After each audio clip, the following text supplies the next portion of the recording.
students, welcome to our channel. Ee videolo manam 10th class maths chapter 3 pair of linear equations in two variables exercise 3.2 లో ఉన్న question number 1 గురించి నేర్చుకుంటున్నాం. మీకు ఈ question number 1 వచ్చేసరికి 2 parts ఉంటుంది.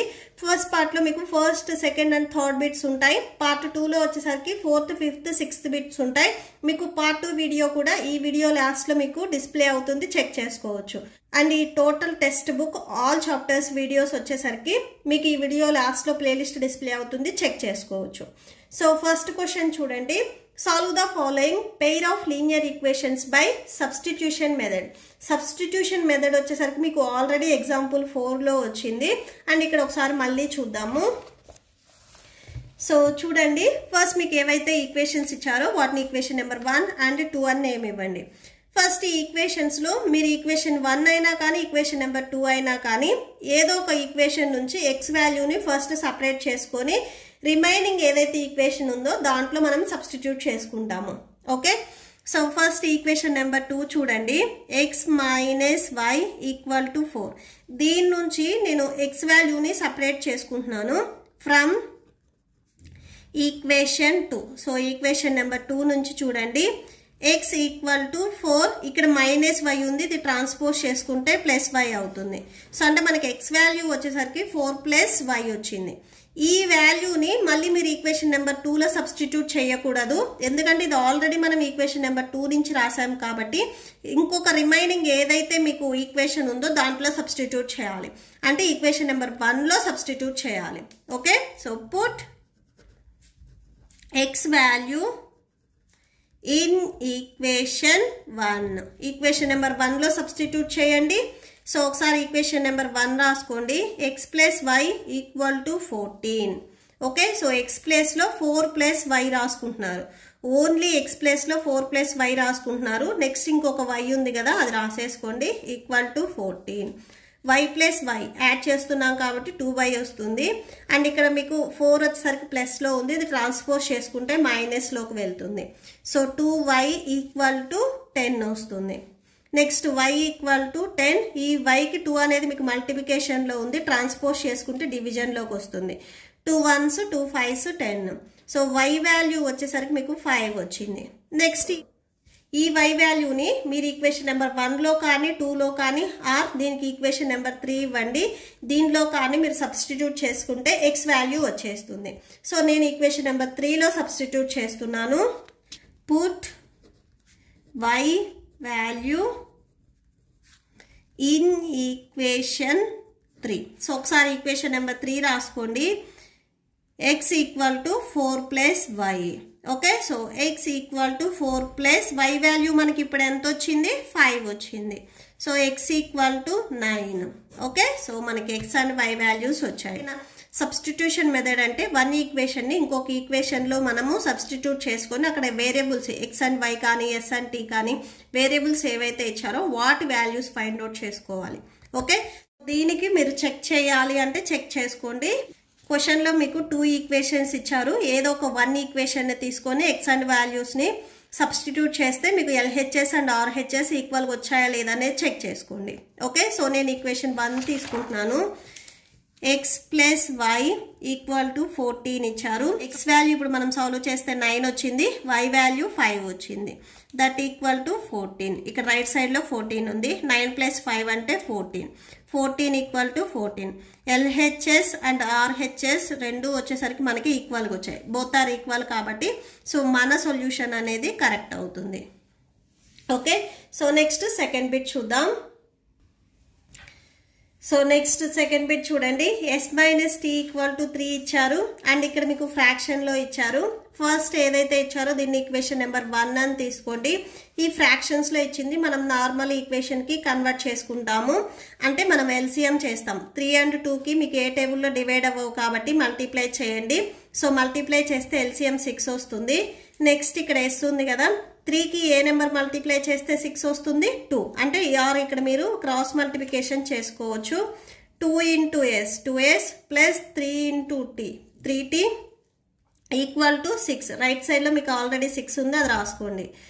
2s plus 3t, ఈ 6 మీకు డినామినేటర్లో ఉంది, ఇది ట్రాన్స్పోజ్ చేసుకుంటే మల్టిప్లికేషన్లోకి వెళ్తుంది. సో 6 6 36.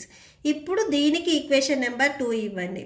ఫస్ట్ మనం ఈక్వేషన్ నెంబర్ 1 నుంచి కానీ ఆ 2 నుంచి కానీ ఏదో ఒక వాల్యూని మనం సపరేట్ చేసుకోవాలి.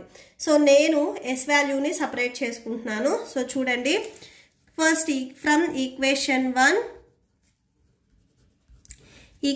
1 నుంచి చూడండి, s minus t equal to 3. దీని నుంచి s ఈక్వల్ టు 3 మైనస్ టీని మీరు ట్రాన్స్పోజ్ చేసుకుంటే ప్లస్ టీ వస్తుంది. So s equal to 3 plus t అవుతుంది. నెక్స్ట్ దీనికి ఈక్వేషన్ నెంబర్ 3 ఇవ్వండి. ఈ s వాల్యూని మీరు ఈక్వేషన్ నెంబర్ 2లో సబ్స్టిట్యూట్ చేయండి. ఒకసారి ఈక్వేషన్ నెంబర్ 2 రాసుకోండి.